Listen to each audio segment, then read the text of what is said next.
오늘 신환종과 함께 떠나는 글로벌 투자 여행의 저자님이시죠. NH투자증권 FICC 리서치 센터장 신환종 센터장님을 또 모셨습니다. 안녕하세요. 네, 안녕하세요. 네, 우리 지난 시간에는 이제 미국하고 중국에 대해서 이제 유럽도 다녔네요. 네. 이 세 지역에 대해서 이제 좀 자세하게 살펴봤고요. 올해는 소위 이머징 국가라고 얘기하는 네. 이런 국가들에 대해서 한번 이야기를 나눠보시죠. 네, 그렇게 하시죠. 네. 뭐 어디로? 어디로 갈까요? 이거 무슨 세계 여행 하는 것 같은데요? 네, 원래 그런 컨셉으로 만들었어요. 네. 그러면 요새 뭐 브라질 국채 해가지고 뭐 아주 인기가 높죠. 네. 예, 브라질에 대한 이야기를 한번 들어가 볼까요? 일단 브라질에서 제일 중요한 그 환율을 저희가 먼저 말씀을 좀 드리면요. 네. 이렇습니다. 저희 대표님이 가실 때가 2003년, 4년. 네, 그렇죠. 지금 브라질 환율이 저 달러당 4.32 이렇게 해서 지금 상당히 많이 밀렸는데요. 약세가 됐는데 네. 그래서 많은 투자가분들이 좀 걱정도 하시고 또 그럴 겁니다. 올해만 한 5% 이상 더 떨어진 것 같아요. 근데 요 문제를 보기 위해서는 실은 한 20년 정도의 그 환율을 좀 봐야 됩니다. 이런 거죠. 브라질을 제대로 분석하려면 80년대 채무 위기가 이제 중남미에 있었죠. 네. 그래서 어르신들은 항상 그 얘기를 하세요. 80년대 채무 위기 있고, 브라질, 중남미 애들은 안 돼. 언제 망할지 몰라. 그러니까 막 그랬던 기억이 80년대 채무 위기가 중남미 전체를 강타했습니다. 그때부터 이제 시작하게 되면요. 그리고 나서 90년도에 브라질은 이제 이대로 되면 안 되겠다고 해가지고 IMF 지원 하에서 신자유주의적인 제도 개혁을 시작하죠. 네. 그때 중요한 개혁이 80년대 후반 그다음에 90년대 초반에 브라질의 인플레이션이 한 3,400%까지 갔었습니다. 엄청나네요. 그걸 우리 하이퍼 인플레이션이라고 이제 하죠. 이거를 잡으려고 무지하게 노력을 했는데요. 많은 분들이 브라질 채권의 리스크가 뭐냐라고 보면 이제 환율 떨어지는 거, 또 이제 금리 막 위로 튀는 거, 또는 혹시 부도 날까 이렇게 걱정을 많이 하시는데요. 로컬 통화, 헤알로 돼 있는 통화이기 때문에 실은 부도는 그렇게 쉽게 나진 않습니다. 거의 잘 안 나죠. 로컬 통화 발권력이 있으니까. 그렇죠. 그다음에 환율이 좀 막 떨어지는 게 있었죠. 그 다음에 금리가 막 위로 튀는 것도 있었어요. 그런데 가장 중요한 리스크는 실제는 인플레입니다. 하이퍼로 가는 거죠. 왜냐하면 하이퍼 인플레이션을 잡기 위해서 화폐 개혁을 몇 번 했거든요. 그래서 지금은 브라질의 로컬 통화를 헤알화라고 합니다. 헤알화 채권. 헤알화. 예. 그런데 1994년 이전에는 화폐 이름이 헤알화가 아니에요. 아, 그래요? 예. 크루제이 누보. 그다음에 등등으로 화폐가 한 대여섯 번 바뀌었습니다. 그 얘기는 화폐 개혁을 몇 차례 했다는 얘기예요. 실패했던 얘기네요. 개혁은. 그죠? 예. 계속 화폐 개혁을 하면서 실패하다가 결국 헤알 플랜으로 가닥을 잡은 겁니다. 그 얘기는 이게 지금 제일 무서운 건데요. 어떤 나라에 투자했는데 특히 로컬 통화. 근데 제일 무서운 거는 그 나라 인플레이션이 하이퍼로 가면서 이런 문제 때문에 화폐 개혁을 하면서 내 채권의 가치가 반토막 또는 반의 반토막 나는 것들. 그렇죠. 그래서 94년에 브라질에서 카르도소라는 재무장관 중심으로 해서 다시는 이런 하이퍼를 만들지 않겠다. 하이퍼로 가지 않겠다라는 약속을 이제 투자가들하고 하죠. 네. 어떻게 하냐. 그래서 이제 90년도, 2000년 초반에 제도 개혁을 통해서 하이퍼로 가는 거를 이제 차단하는데요. 첫 번째가 왜 하이퍼로 갔나 하는 걸 이렇게 보니까 정부가 이제 선거를 앞두고라든가 무슨 일이 있을 때 잘 보이려고 금리를 마구 내려서 돈을 풀었어요.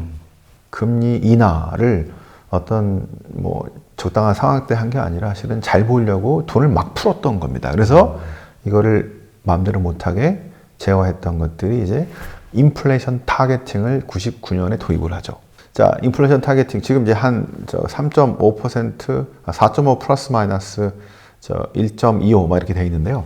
한 3%에서 뭐 한 얼마죠? 한 뭐 5%, 5.5, 5.5에서 6점. 요 사이에 안 들어가면 못 들어가면 인플레가 금리를 못 내리는 겁니다. 아, 올려야죠. 오히려 금리 내리는 데 있어서 조건을 만들어 놨군요. 인플레이션 타겟팅 목표제라고 합니다. 우리는 2002년인가 3년쯤에 도입을 했고요. 네. 신흥국 중에서는 브라질이 제일 먼저 도입을 했습니다. 요런 제도화가 중요한데요. 그 전까지 돈을 자기 마음대로 막 정부가 풀다가 이제는 제도화돼 있기 때문에 아무리 대통령이라 하더라도 여기서 금리 내려라고 이제 못하는 거죠. 요게 요걸로 인해서 그 한 4, 5년 전까지 2015년인가요?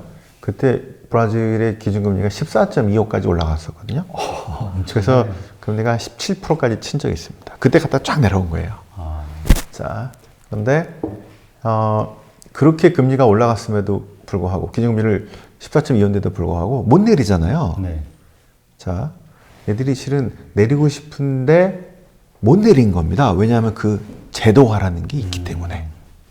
자, 그래서 2000년대 이후에 브라질이 브릭스가 된 이유는요. 브릭스의 첫 번째 B가 된 이유는 2000년대 원자재 사이클이 살아나서 이것도 있지만 이건 조금이고요. 이건 작은 부분이고 그게 아니라 브라질이 옛날하고 달라져서 제도적으로 이제 성숙했다. 이런 그 제도화를 통해서 이제 시스템 리스크로 엄청나게 전이되고 하이퍼로 가는 그런 것들을 스스로 제어할 수 있는 장치를 마련했다. 그거를 보고 글로벌 투자가들이 막 들어갔던 게 실은 2000년대 브릭스라고 볼 수가 있을 것 같습니다. 아, 그렇군요. 그게 하나가 있고요. 그게 이제 그게 통화 정책에 대한 신뢰성을 높인 거라고 볼 수가 있죠. 네. 그러니까 우리가 보통 브라질 하면 자원이 너무나 풍부하기 때문에 신의 축복을 받은 뭐 나라다 뭐 이런 얘기도 하잖아요. 네. 그러니까 조금만 잘 운영을 하면 되게 그 부를 크게 키울 수 있을 것 같은데 기본 자원이 워낙 많으니까. 네, 복받은 나라죠. 예. 그러니까 이제까지 그게 안 됐던 거는 정치적인 문제였다는 거군요. 제도적인 문제. 그게 실은 컸다는 것들입니다. 그러니까 브라질은 보통의 원자재를 많이 갖고 있는 나라들 보면은 하나만 갖고 있는 경우가 많거든요. 이제 뭐 그렇죠. 농산물. 네. 아르헨티나가 농산물이 꽤 되죠. 자, 그다음에 광물이 있는 나라, 뭐 페루나 뭐 이런 나라들. 그다음에 석유 자원이 많은 나라, 콜롬비아나 뭐 이렇게 돼 있죠. 베네수엘라. 그런데 브라질은요, 세 개 다 있어요. 진짜 복 받았죠? 그치. 땅도 엄청 넓잖아요. 땅도 넓습니다. 그리고 거기서 그 제조업도 있어요. 그러니까 항공기 보잉 에어버스 다음이 그 엠브라도로라고 브라질 항공사입니다. 네. 지금 보잉하고 조인트했죠. 그러니까 이렇게 제조업 기반도 있을 정도로 우리가 수입하고 있거든요.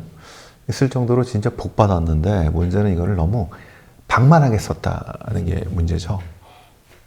근데 이제 어쨌든 그런 정치가들이 그렇게 함부로 막 쓰지 못하도록 이제 제도화가 이미 돼 있다. 그러니까 제도화 수준이 2000년대 이제 90년대 2000년대를 겪으면서 제도화 수준이 많이 높아졌다는 것들인데요. 실은 이제 브라질을 너무 원자재 나라로만 보시면 안 될 것 같고요. 근데 지금 일반적으로는 브라질에 투자하는 시점이 네. 보통 원자재가 올라가냐 아니면 떨어지냐로 많이 판단하지 않나요? 맞습니다. 그게 대부분 일단은 소비 비중이 되게 큰 나라고 네. 수출은 그렇게 많지가 않은 좀 폐쇄 국가긴 한데 다른 것들은 실은 비슷하게 움직여지는데 원자재가 잘 될 때 벌어들이는 것들이 실은 크죠. 그렇죠. 경상, 수지, 흑자 뭐 이런 것도 많이 커지고 재정도 좋아지고 하니까 원자재 좋을 때가 되게 좋은데 그 원자재만큼 바라보고 사냐. 그래서 실은 브라질의 문제가 예전부터 1500년에 발견해가지고 한 뭐 4, 500년 동안 해오면서 처음에는 커피 같은 거 농장 이런 거 했고요. 그렇죠.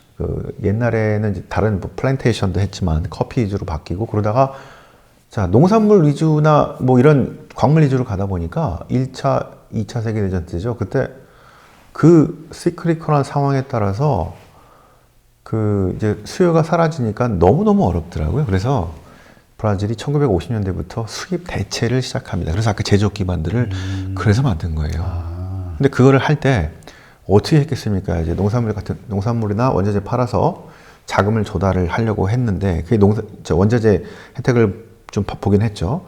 그 돈을 받아서 제조업에 투자하곤 했는데 실은 글로벌 경쟁력이 없는 제조업을 유지해야 되는 거잖아요. 그게 수입 대체의 문제 아닙니까? 그렇죠. 밑빠진 독이 됐어요. 이게 실은 중남미가 전부 다 그랬습니다.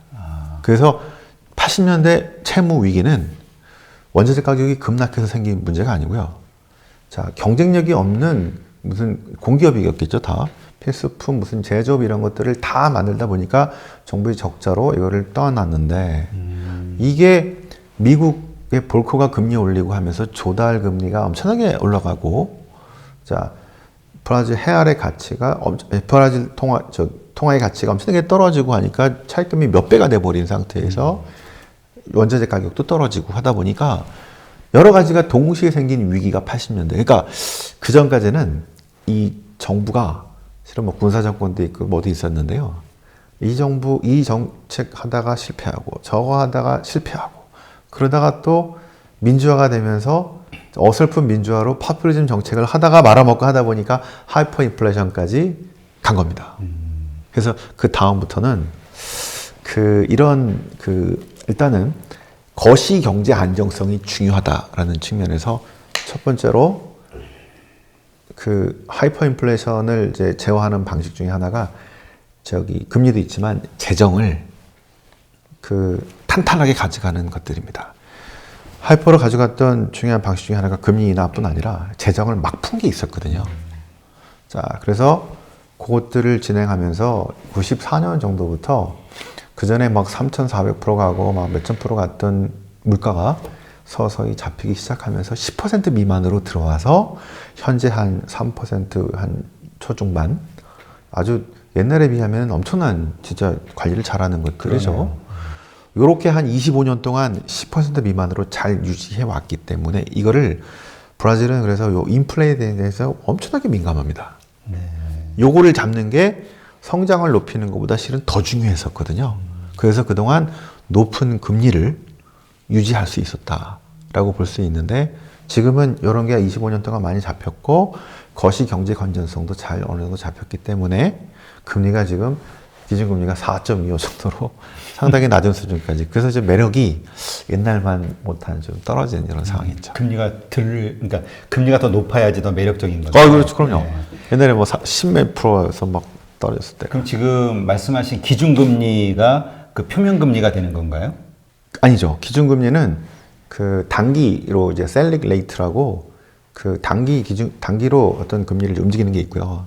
그 다음에 시장금리는 몇 개월짜리, 1년짜리, 10년짜리 있는데 지금 기준금리는 4.25지만 10년짜리 금리는 아마 6.5% 정도? 요렇게 한 225bp 정도, 2.25 정도 차이는 나 있습니다. 보통 이렇게 차이가 나 있긴 하죠.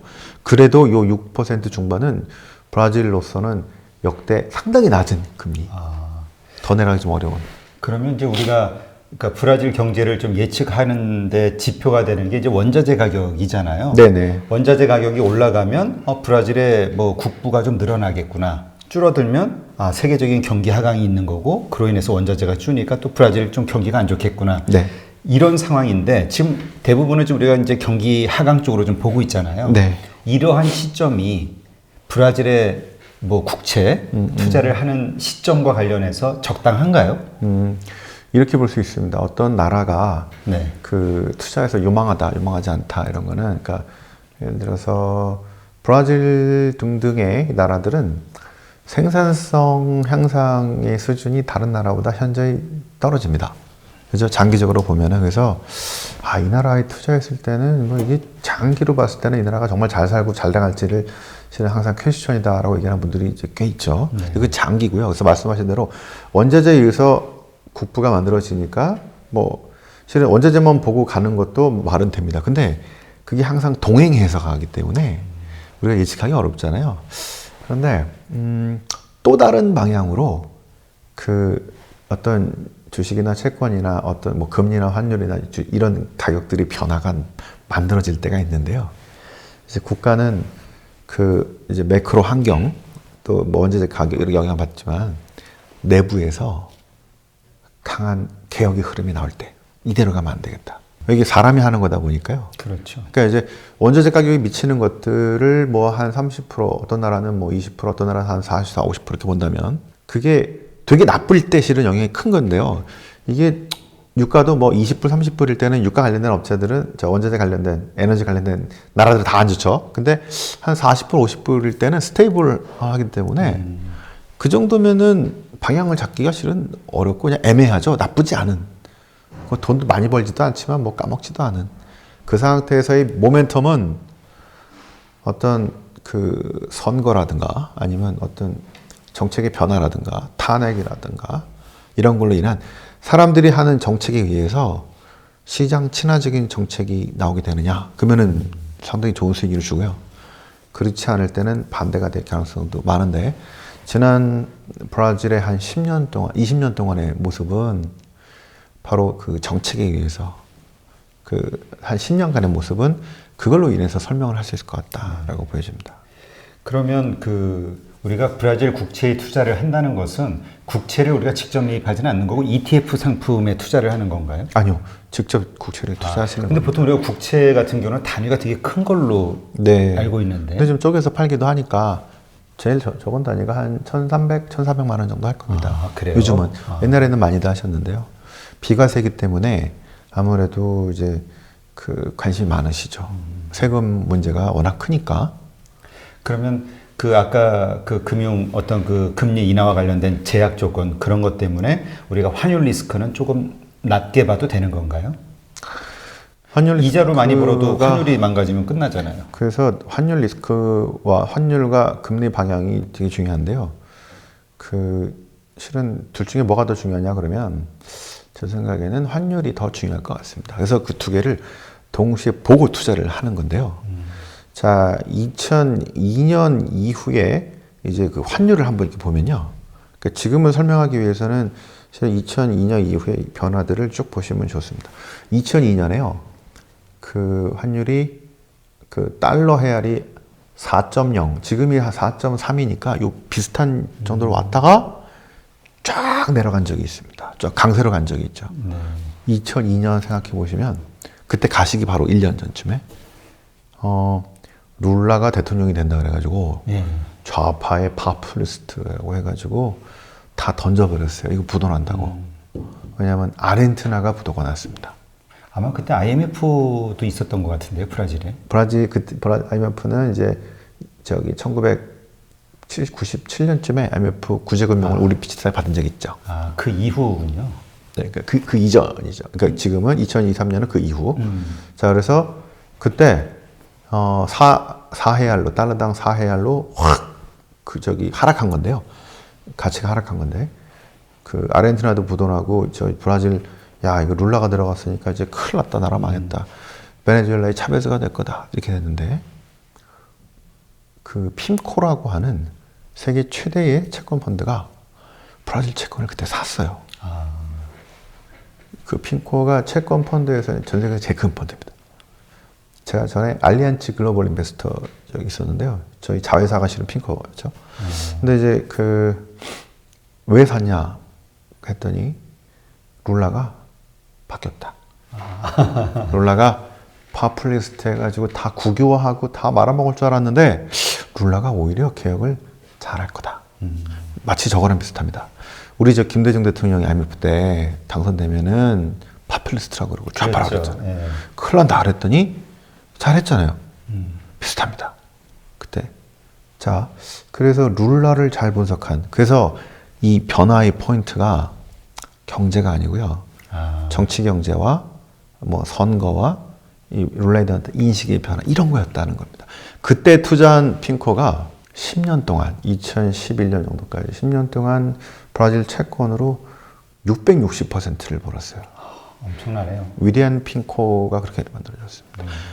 그러니까 환율 엄청나게 강세로 가고 4.0에서 1.56까지 갔으니까. 금리는 뭐 한 20, 30%에서 거의 뭐 10% 언저까지 가고요. 두 개가 다